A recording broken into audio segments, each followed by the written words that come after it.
ذہن و دل و دماغ کی بتی جلا کے دیکھ، گھر گھر رسول پاک ہیں چشمہ لگا کے دیکھ، گھر گھر رسول پاک ہیں چشمہ لگا کے دیکھ، اور اشارہ دیکھیے کیوں مانتا نہیں ہے تو میرے رسول کو؟ اشارہ دیکھیں، اشارہ کیوں مانتا نہیں ہے، کیوں مانتا نہیں ہے تو میرے رسول کو؟ اور نجدیات خون کا چیک اپ کرا کے دے، اور نجدیات خون کا چیک اپ کرا کے دے، اور دانا پانی ہے نبی کا کھانا پینا چھوڑ دے، دانا پانی ہے نبی کا کھانا پینا چھوڑ دے، یہ ہوائیں ہیں نبی کی سانس لینا چھوڑ دے، یہ ہوائیں ہیں نبی کی سانس لینا چھوڑ دے، اور ہوتی ہے تکلیف گر نزدی تجھے سرکار سے، ساری دنیا ہے نبی کی تو یہ دنیا چھوڑ دے، ساری دنیا ہے نبی کی، ساری دنیا ہے نبی کی تو یہ دنیا چھوڑ دے۔ آئیے حضرات، المختصر وقت میں، وقت بہت کم ہے حضرات، اس وقت جلسہ پورے شباب پہ ہے، سبحان اللہ ہے کہ نہیں ہے؟ آپ ہی بتا دیئے شباب پہ ہے کہ نہیں ہے؟ تھوڑا سمرتھن کرتے رہیے گا۔ دیکھیے حضرات، کچھ لوگ جلسوں میں کہہ دیا کرتے ہیں، میں معذرت کے ساتھ یہ کہتا ہوں کہ جلسے کو پبلک کامیاب کرتی ہے، میں بہت دل کے ساتھ، بہت عقل کے ساتھ، سود بوجھ کے ساتھ بتاتا ہوں، محفل میرے آقا کی کوئی انسان کامیاب نہیں کرتا ہے، خود میرا رب کامیاب کرتا ہے۔ سمجھ رہے؟ ایک بات یہ ہو گئی، اور دوسری بات یہ سن لیجئے، میرے آقا کی محفل میں آنے والا انسان کامیاب ہوتا ہے، انسان جلسے کو نہیں کامیاب کرتا ہے، اس جلسے میں آنے والا انسان کامیاب ہوتا ہے۔ آئیے بہت تیزی کے ساتھ خطیب اہل سنت، ناشر مسلک اعلیٰ حضرت، شیر رضویت، نبیر مفتی نانپارہ، حضرت علامہ مفتی خالد رضا صاحب کی اللہ، الحمدللہ بہت کم وقت میں بہت اچھال بھارت کے اندر ماری ہے، بہت اچھی عزت پائی ہے، بہت اچھی شہرت پائی ہے، یہ میرے رب کی طرف سے ہوا کرتا ہے۔ آئیے حضرت کا استقبال کیجئے زندہ دلی کے ساتھ، دونوں ہاتھوں اٹھائیے، اعلیٰ حضرت کے نام پہ بولیے نعرہ تکبیر۔ اعلیٰ حضرت کے نام پہ جو بولتا ہے یہ یقین مانیے سنی وہی کہلاتا ہے، اصلی حقدار تو یہ سنی جو ہے نا، دنیا میں جتنے بھی ولی ہیں وہ سارے سنی ہیں، جتنے ولی ہیں وہ سب سنی ہیں۔ وہابیوں میں کوئی بتا دو ایک اگر ٹیمپو چلانے والا ہی کچھ کہتا ہے، سمجھ رہے؟ ایک شعر چل پڑا پڑھوں گا، ذرا زور سے ہاتھوں اٹھا کے زور سے بولیے نعرہ تکبیر، نعرہ رسالت، مسلک اعلیٰ حضرت، فیضان اعلیٰ حضرت، فیض النبی کانفرنس، جشن دستار بندی، حضرت علامہ مفتی خالد رضا صاحب قبلہ نانپاروی، سرزمین نیپال، نعرہ تکبیر، نعرہ رسالت۔ چٹپٹا شعر پیش کرتا ہوں، ذرا محبت سے بولیے سبحان اللہ، زور سے بولے یا رسول اللہ۔ منصوب دیوبند سے مل جائے اگر کہیں، آخری مصرع میں جب تک نہ آئے تب تک کوئی فیصلہ نہ کرے، منصوب دیوبند سے مل جائے اگر کہیں، بھارت میں ایک بال کا شیمپو ہی دکھا دو، منصوب دیوبند سے مل جائے اگر کہیں، بھارت میں ایک بال کا شیمپو ہی دکھا دو، اور احمد رضا کے نام سے چلتی ہیں ٹرینیں، احمد رضا کے نام سے چلتی ہیں ٹرینیں، اشرف علی کے نام کا ٹیمپو ہی دکھا دو۔ مولا علی کے نام کا نعرہ لگا کے دیکھ،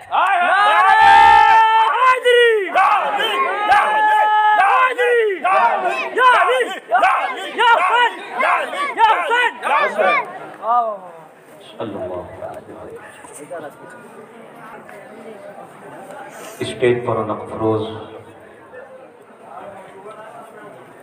علماء ملت اسلامیہ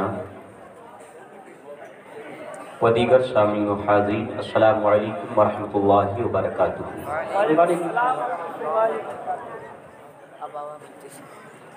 الحمدللہ الحمدللہ الہادی عبادہ الی الطریق الاقوم، الناہی عن التنازع فی کتابہ المحکم، المتفضل علینا بنعمت الاسلام ودقائق الحکم، والصلاة والسلام على النبي الرؤوف الرحيم الأكرم سيدنا محمد القائل إن أمتي لا تجتمع على ضلالة فإذا رأيتم الاختلاف فعليكم بالسباد الأعظم، وعلى آله وصحبه الذين يهتدون لكل فصيح وأعجم، أما بعد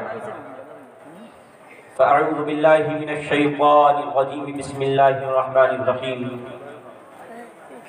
قل إن كان آباؤكم وأبناؤكم وإخوانكم وأزواجكم وعشيرتكم ما شاء الله ما شاء الله وأموال اقترفتموها وتجارة تخشون كسادها ومساكن ترضونها أحب إليكم من الله ورسوله وجهاد في سبيله فتربصوا حتى يأتي الله بأمره والله لا يهدي القوم الفاسقين صدق الله العظيم وبلغنا رسوله النبي الأمين الكريم ونحن على ذلك لمن الشاهدين والشاكرين والحمد لله رب العالمين ما شاء الله محمد سيد الكونين والثقلين والفريقين من غرب ومن عجم محمد تاج رسول الله قاطبة محمد صادق الأقوال والكلم محمد ذكره روح لأنفسنا محمد شكره فرض على الأمم مولاي صل وسلم دائما على حبيبك خير الخلق كلهم حضرات آئیے بلا تمہید و تاخیر ہم اور آپ سب مل کر اپنے پیارے آقا و مولا سرور دو جہاں فخر زمین و زمان سیاح لا مکان کشور خوباں خاتم پیغمبراں ہر دل عزیز دو جہاں احمد مجتبیٰ محمد مصطفیٰ ارواحنا فدا علیہ تحیہ و ثنا کی بارگاہ بے کس پناہ میں درود و سلام کا نذران عقیدت پڑھیں اللہم صلی علی سیدنا مولانا محمد سیدنا مولانا و مأوانا و ملجأنا محمد معد الجود والکرم وآلہ کرام وابنہ الکریم وبارک وسلم صلو علیہ صلاة و سلام علیکہ یا رسول اللہ صلی اللہ علیہ وسلم نوجوان آپ نے بھی بہت محظوظ ہو کر کے امام اہل سنت کا کلام اور دیگر نعتیہ اشعار سنے اللہ رب العزت سے دعا ہے کہ اللہ حضور کے عشق میں ہمیں جینا اور مرنا نصیب فرمائے آمین اور ہمیں حق کہنے حق سننے اور ہم سب کو حق پر عمل کی توفیق عطا فرمائے آمین حضرات ہم ایک عرض آپ سے کرنا چاہتے ہیں اور وہ عرض یہ ہے کہ یہ نوجوان جو ہمارے یہاں نیپال میں جلسوں میں آتے ہیں آپ تو روزانہ جلسے کرنے والے ہو روزانہ محفلیں کرنے والے ہو روزانہ پنجتن پاک کی محفلوں کو سجانے والے ہو تو آپ کیسے ادب سے ناواقف رہ سکتے ہو حضور کی محفل کی نہیں رہ سکتے ہو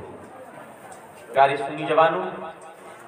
آپ حضور کی محفل کے ادب سے واقف نہ رہے ایسا نہیں ہو سکتا ہے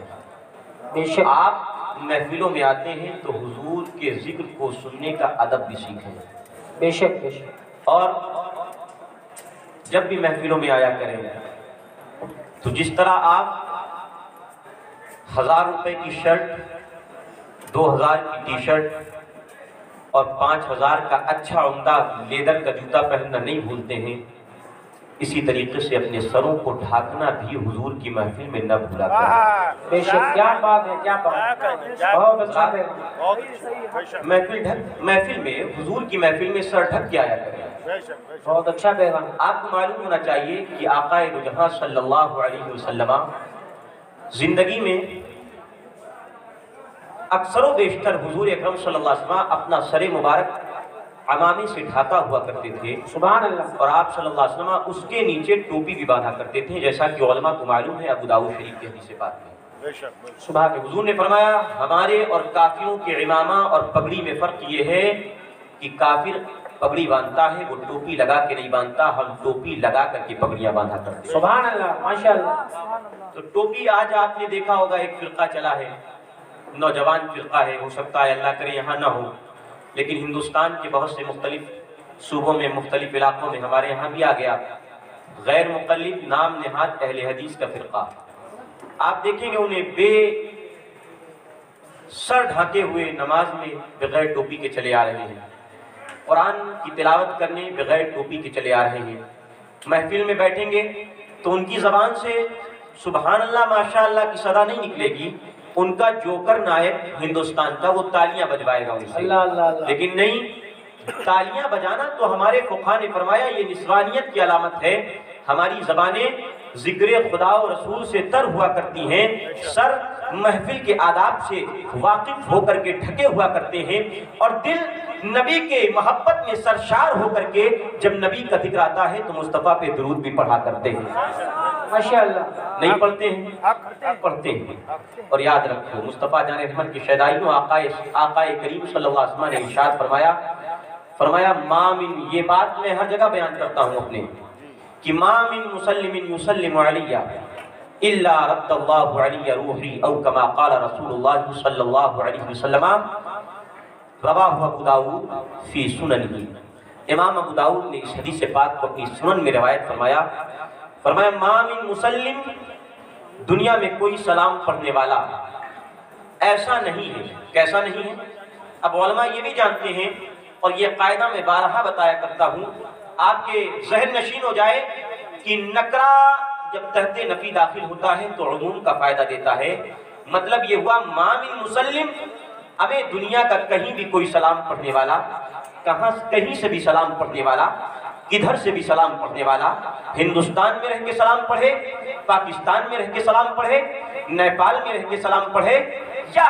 نانپارا بہرائچ کہیں بھی سلام پڑھنے والا، مصطفیٰ فرماتے ہیں ما من مسلم، کوئی بھی سلام پڑھنے والا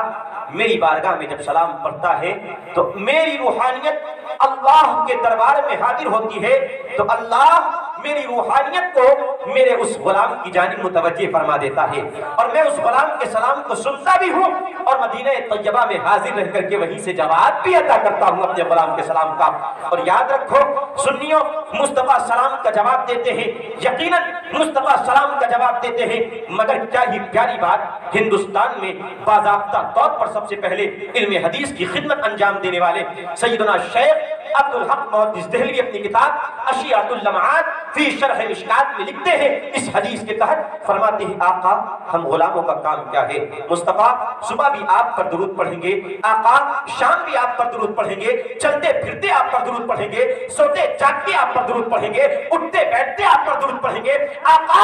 آپ زندگی میں جواب نہ دیں مگر مصطفیٰ زندگی میں ایک بار اپنے غلام کے لیے اپنی زبان سے فرما دے وعلیک السلام یا امتی، اے میرے امتی تجھ پر سلام ہو، تو امتی کی دنیا بھی سنور جائے گی اور آخرت بھی سلامت ہو جائے گی۔ نعرے تکبیر، نعرے رسالت، مسلک اعلی حضرت، فیض النبی کانفرنس، شان مصطفیٰ، کیا بات ہے بابا۔ فرمایا امتی کی دنیا بھی سلامت ہو جائے گی اور آخرت بھی سلامت ہو جائے گی۔ یاد رکھ پیارے نوجوان، امام فقیہ ابو اللیث سمرقندی رحمۃ اللہ علیہ، یہ فقیہ احناف کہلاتے ہیں، بہت بڑے حنفی فقیہ ہیں۔ یہ اپنی کتاب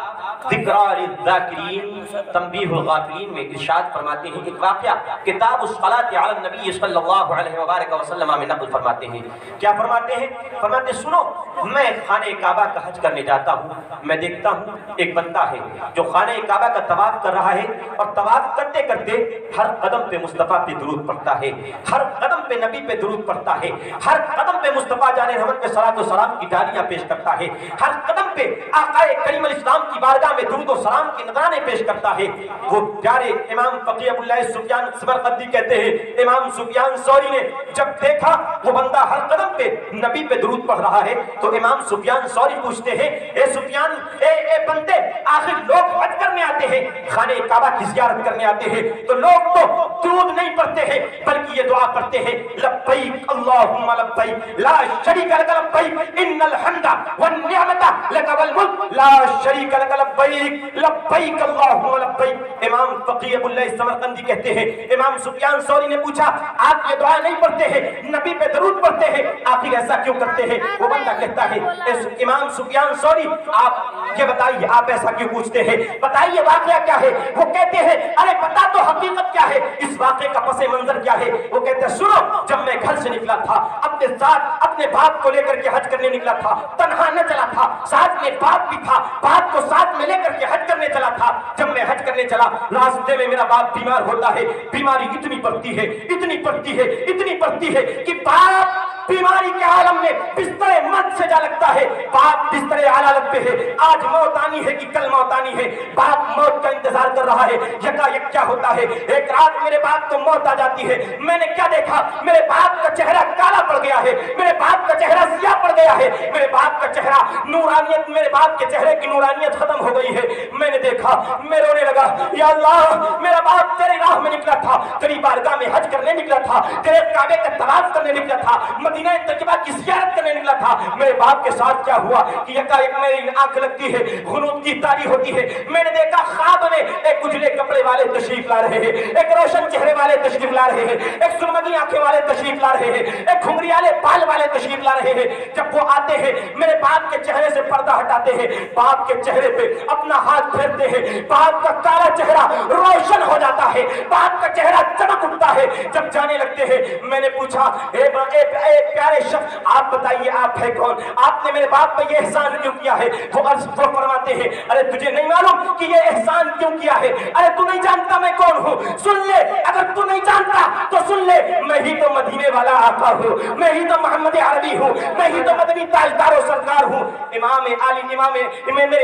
میرے آقا علیہ السلام جب اتنا فرماتے ہیں تو وہ عرض کر بیٹھتا ہے، یا رسول اللہ میرے باپ کے ساتھ آپ نے یہ احسان کیوں فرمایا ہے؟ آقا باپ کے ساتھ اتنی بھلائی کیوں فرمائی ہے؟ مصطفیٰ فرماتے ہیں، ہے بندے سن لے، تیرا باپ میں جانتا ہوں بڑا نمازی نہ تھا، بڑا حاجی نہ تھا، بڑا زکات دینے والا نہ تھا، بڑے نیک کام کرنے والا نہ تھا، مگر اتنا جانتا ہوں تیرا باپ اچھلتے پھرتے اٹھتے بیٹھتے مجھ پہ درود پڑھتا رہتا تھا، تو میں نہیں چاہتا مجھ پہ درود پڑھنے والے کا چہرہ کالا پڑ جائے، بلکہ جب مجھ پر درود پڑھنے والے کا چہرہ کالا پڑے گا محمد عربی آ کر کے روشن کر دیا کرے گا۔ نعرے تکبیر، نعرے رسالت، مسلک اعلی حضرت، فیض النبی کانفرنس، جشن دستار بندی، فیضان درود پاک، کیا بات ہے، سبحان اللہ۔ محمد عربی آ کر کے اس کا چہرہ روشن کرے گا، مگر آج افسوس کا مقام ہے، اے سنیوں افسوس کا مقام ہے۔ ذرا سوچو، تم میں ایک 70 سال کا بوڑھا ہے، ایک 80 سال کا بوڑھا ہے، ایک 50 سال کا بوڑھا ہے، ایک 60 سال کا بوڑھا ہے، میں اگر کھڑے ہو کر کے کہہ دوں اے فلاں بندے، مجمع میں اشارہ کر کے کہہ دوں تو بتا اٹھ نماز میں کون سی درود پڑھی جاتی ہے؟ درود ابراہیمی پڑھی جاتی ہے، چل سنا درود ابراہیمی کیا ہے؟ اللہ اکبر، نبی کا کلمہ پڑھتے ہو، نبی کی محفلوں میں آتے ہو، جلسوں میں شریک ہوتے ہو، نبی کا کلمہ پڑھتے ہو، لا الہ الا اللہ توحید کا آواز بلند کرتے ہو، مگر مصطفیٰ پہ درود پڑھنا نہیں آتا ہے، نبی کا کلمہ لیتے ہو، نبی کا نام لیتے ہو، نبی پر درود پڑھنا نہیں جانتے ہو۔ یاد رکھو، آج اس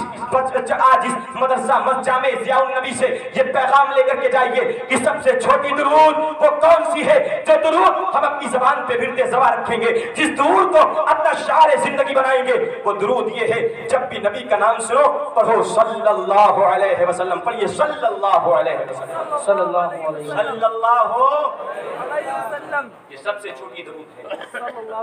اور اس درود کو جب بھی ابھی یہ ناظم کہتے ہیں لگائیے نعرہ یا رسول اللہ، علماء کہتے ہیں لگائیے نعرہ یا رسول اللہ، شاعر کہتے ہیں یا رسول اللہ، تو جب آپ یا رسول اللہ کا نعرہ لگائیں تو تنہا یا رسول اللہ کہہ کر کے خاموش نہ رہ جائیں، بلکہ ساتھ میں صلی اللہ علیہ وسلم کا ذکر بھی کر لیا کریں، مصطفیٰ پہ درود بھی پڑھ لیا کریں، یا رسول اللہ صلی اللہ علیہ وسلم کہا کریں۔ تو اس جلسے سے یہ بھی پیغام ہے، اور میں نے خطبہ مسنونہ کے بعد جس آیت کریمہ کی تلاوت کا شرف حاصل کیا تھا، اللہ رب العزت قرآن پاک میں ارشاد فرماتا ہے، قل ان کان آباؤکم، اے محبوب آپ فرما دیجئے اگر تمہارے باپ، تمہارے دادا، تمہارے پردادا، وہ ابناؤکم، تمہارے بیٹے، تمہارے پوتے، تمہارے پرپوتے، نیچے تک جتنی بھی نسلیں آئیں، وہ اخوانکم، تمہارے بھائی، رضائی بھائی، اللہ بھائی، اخیابی بھائی، جو بھی ہو، تمہارے باپ شریکی بھائی، ماں شریکی بھائی، دو شریکی بھائی، حقیقی بھائی، جو بھی ہو، قرآن کہتا ہے وَأَزْوَاجُكُمْ، تمہاری بیویاں، تمہاری بہویں، وَعَشِيرَتُكُمْ، تمہارے خاندان والے، وَمَسَاكِنُ تَرْضَوْنَهَا، اور تمہارے وہ مکان جن کو تم اونچی بلڈنگیں بنا کر کے جن کو دیکھ کر کے خوش ہوتے ہو، اور تمہاری وہ تجارت تخشون کسادہا جس کے نفع و نقصان کا تمہیں خوف ہوتا ہے، احب الیکم من اللہ ورسولہ وجہاد فی سبیلہ، اگر یہ ساری چیزیں تو قرآن کہتا ہے فَتَرَبَّصُوا، ٹھہر جاؤ، ویٹ کرو، انتظار کرو، حَتَّى يَأْتِيَ اللَّهُ بِأَمْرِهِ، یہاں تک کہ اللہ اپنا حکم نازل فرمائے، اللہ آسمان سے اپنا عذاب نازل فرمائے۔ وَاللَّهُ لَا يَهْدِي الْقَوْمَ الْفَاسِقِينَ، اللہ فاسق قوم کو ہدایت نہیں دیتا۔ امام بخاری، امام مسلم، امام نسائی، ان تینوں نے کتاب الایمان میں، اور تقریباً ہر محدث نے اپنی کتاب حدیث شریف کی اپنی کتاب میں نقل فرمایا، لا یؤمن احدکم حتی اکون احب الیہ من والدہ وولدہ والناس اجمعین، تم میں سے کوئی بندہ اس وقت تک کہ کامل ایمان والا نہیں ہو سکتا جب تک کہ وہ اپنے باپ سے زیادہ، اپنے بھائی سے زیادہ، اپنے بیٹے سے زیادہ، اپنے رشتہ دار سے زیادہ مجھ محمد رسول اللہ سے محبت کرنے لگ جائے، اس وقت تک کہ ایمان والا نہیں ہو سکتا۔ صلی اللہ علیہ وسلم اس وقت تک کہ ایمان والا نہیں ہو سکتا۔ اب شارح بخاری اس حدیث پر بحث کرتے ہوئے فرماتے ہیں، ذرا یہ بتاؤ محبت کن وجوہات کی بنیاد پر کی جاتی ہے، محبت کیوں کی جاتی ہے، محبت کس لیے کی جاتی ہے؟ تو شارح بخاری فرماتے ہیں محبت عام طور سے 3 چیزوں کی بنیاد پر کی جاتی ہے۔ کسی کی خوبصورتی دیکھی، محبت ہو گئی، کسی کا فضل و کمال دیکھا، محبت ہو گئی، کسی کا علم دیکھا، محبت ہو گئی، کسی کا جود و نوال دیکھا، محبت ہو گئی۔ تو امام شارح بخاری فرماتے ہیں اگر خوبصورتی دیکھ کر کے محبت کرنی ہے تو کیوں نہ اس خوبصورت محبوب سے محبت کی جائے جو سارے خوبصورتوں کا سردار ہے، جو سارے حسینوں کا سردار ہے، جو سارے جمیلوں کا سردار ہے، اور جس کی خوبصورتی کا عالم یہ ہے کہ جناب جبرائیل مقام سدرہ پہ گواہی دیتے ہیں، یا رسول اللہ قلبت الارض مشارقها ومغاربها فلم ارى مثل محمد، یا رسول اللہ زمین و آسمان کے ساتوں زمینوں کو، ساتوں آسمانوں کو تہو بالا کر دیا، مگر یا رسول اللہ آپ جیسا کہیں نہ پایا، آپ جیسا حسین کہیں نہ پایا۔ تو امام شارح بخاری فرماتے ہیں اگر خوبصورتی دیکھ کر کے محبت کرنی ہے تو آؤ محمد رسول اللہ سے، مدینے والے آقا سے خوبصورتی دیکھ کر کے محبت کرے۔ کیوں محبت کرے؟ اس بنیاد پر کہ بخاری کی حدیث کہتی ہے ان جابر بن سمرہ رضی اللہ عنہ قال رأيت رسول الله في ليلة إضحيان وعليه هلة حمراء فجعلت أنظر إليه وإلى القمر فله عندي أحسن من القمر، أو كما قال الصحابي رضی اللہ عنہ۔ جابر بن سمرہ ہے، مصطفیٰ کی بارگاہ میں حاضر ہوتے ہیں، چاندنی رات ہے، آقا کریم علیہ السلام کی بارگاہ میں حاضر آئے، نبی لال کلر کا کپڑا پہنے تھے، مصطفیٰ سرخ کلر کا جوڑا پہنے تھے۔ جابر بن سمرہ کہتے ہیں جب نبی کے چہرے پہ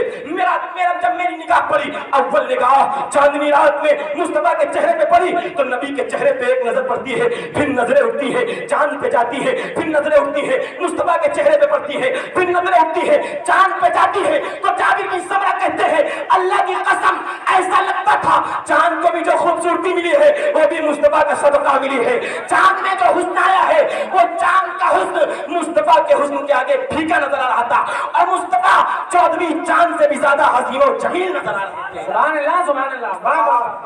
14ویں چاند سے بھی زیادہ حسین و جمیل نظر آ رہے تھے۔ تو کہنے کا مطلب یہ ہے اگر محبت کرنا ہے، خوبصورتی دیکھ کر کے محبت کرنا ہے تو ان دنیا کی حسیناؤں پہ کیوں مرتے ہو، ان غیر محرموں پہ کیوں مرتے ہو، ان غیر محرموں کو دیکھ کر کے دل کیوں دے بیٹھتے ہو کہ جن کو دل دینے پر اللہ اکبر اللہ اکبر اللہ اکبر اور غلط روی اختیار کرنے پر، غلط منازل اختیار کرنے پر آپ کو جہنم کا مژدہ ہے، جہنم کی بشارت ہے، جہنم میں جانے کا، جہنم میں جانے کی وعید آئی ہے۔ ایسوں کو دل کیوں دیتے ہو؟ دل دینا ہے تو جناب محمد عربی صلی اللہ علیہ وسلم کو دو، دل دینا ہے تو مدینے کے سرکار کو دل دو۔ آؤ ذرا نبی کی خوبصورتی کا عالم دیکھیں، نبی علیہ السلام کی خوبصورتی کے عالم کو دیکھو۔ صحابی کہتے ہیں، ایک صحابی کہتے ہیں عن کعب بن مالک يحدث حين تخلف عن تبوک قال فلما سلمت على رسول الله وهو يبرق وجهه من السرور كأنه قطعة قمر، او كما قال الصحابي رضي الله عنه وكان رسول الله اذا سر استنار وجهه حتى ظننته ان الشمس تجري في وجهه، او كما قال الصحابي رضی اللہ عنہ، او كما قال الصحابی۔ کہتے ہیں جنگ تبوک کا موقع ہے، کعب بن مالک کہتے ہیں نبی کے ساتھ جنگ کرنے میں نہ جا پایا تھا، مگر جب مصطفیٰ کا قافلہ مدینے واپس آتا ہے، نبی کا قافلہ مدینے واپس آتا ہے، مدینہ